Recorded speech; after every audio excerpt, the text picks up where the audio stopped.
আজি শিৱসাগৰৰ পৰা মিয়া খেদিছে আমি ঠিক ভাল পাইছোঁ, কিন্তু তাৰে এজন শিক্ষিত মিয়া যেতিয়া IAS হ'ব, IPS হ'ব আৰু শিৱসাগৰ ডিষ্ট্ৰিক্টৰ SP হ'ব, তেতিয়া খেদিব পাৰিবনে?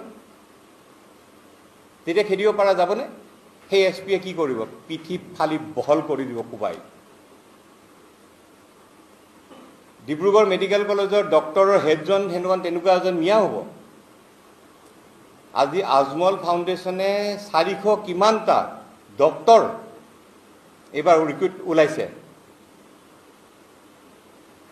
এতিয়া কথাটো হ'ল অকল সেই চব্জি মাছ এইবিলাকতে আমি ব্যস্ত থাকিলোঁ, কিন্তু আজমল ফাউণ্ডেশ্যনে যিটো কৰি আছে, অসমত নিজৰ জাতিক ভাল পোৱা চবতকৈ ডাঙৰ মানুহজন যিজনে নিজৰ জাতিক ভাল পায়, সেইজন হ'ল আজমল, বদৰুদ্দিন আজমল ডাঙৰীয়া, যোনে নিজৰ জাতিটোক ভাল পায়। IMDTAক বাতিল হোৱাৰ কাৰণে AIUDFৰ জন্ম হৈছিল।